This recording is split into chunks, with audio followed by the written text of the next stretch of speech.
Okay, good afternoon, folks. Senator Kaine was supposed to join us, but passed his deadline, and I'm delighted Senator Murray is here.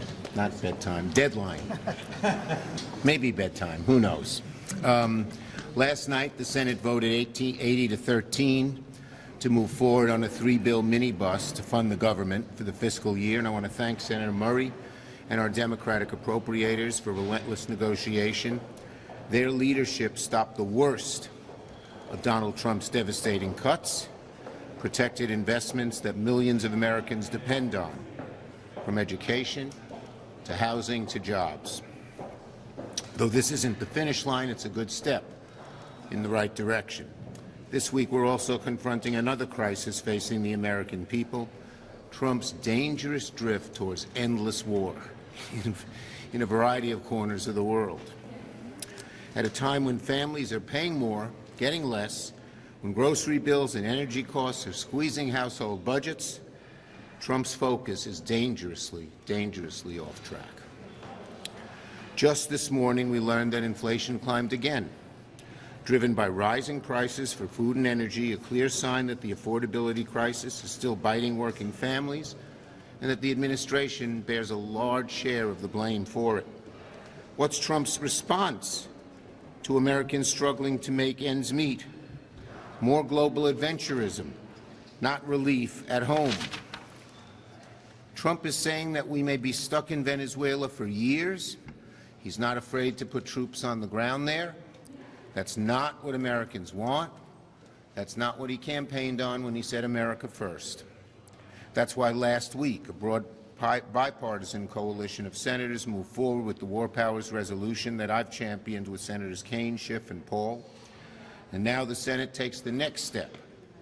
The Senate will vote to begin debate, and we hope to pass this resolution that clearly says Congress decides when and where America goes to war. I want to thank Senator Kaine for his great leadership. Hello, Senator Kaine. On this, you get called on because you laughed. We all just laughed now. He was first. Early bird catches the question.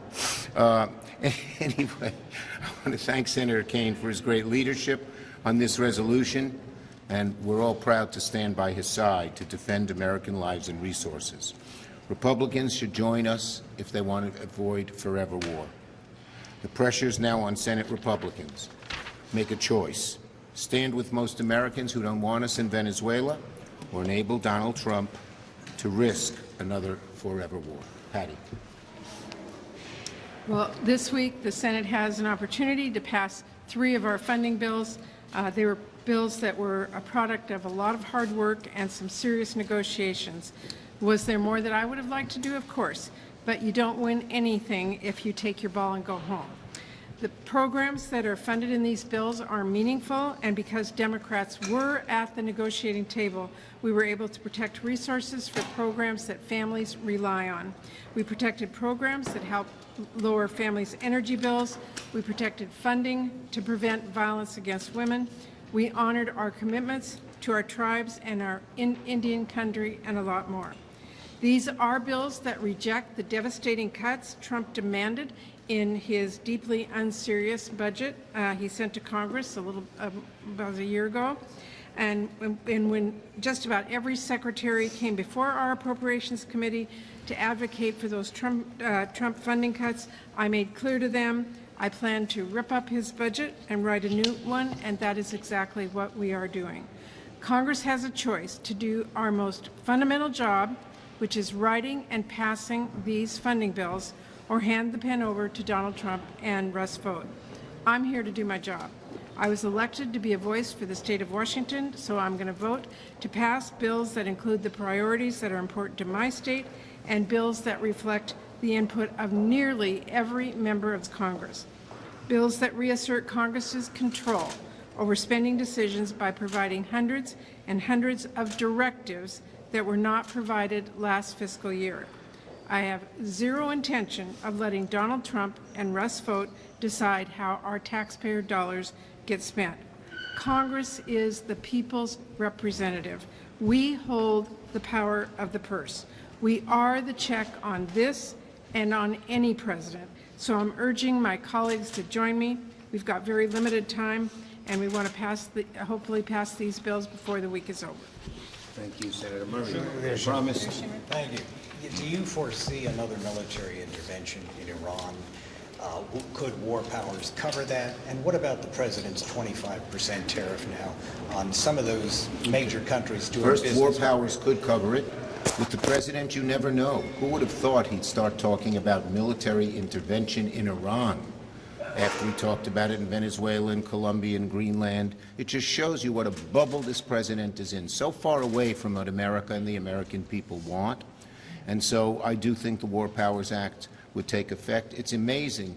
He's concerned about the protesters in Iran, but not concerned about the damage that ICE is doing to the protesters and other Americans in Minnesota and other places. Senator Schumer. Yes. Are you going to use the appropriations process to sort of cut ICE funding or put any kind of restrictions on ICE agents? Look, the appropriators are working on that right now, the four corners, and trying to come up with an agreement. Yes. On that note, do you think that Congress should withhold funding for DHS until there are reforms in place for ICE? As I said, that's one of the major issues that the appropriators are confronting right now before the bill comes up. Yes. Yes. Good afternoon.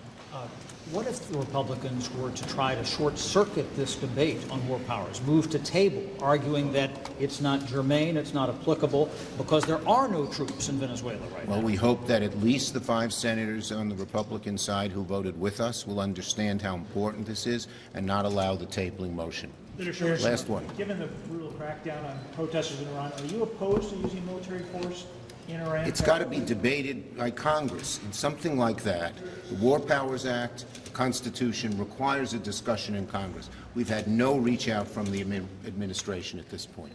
Thank you, everybody.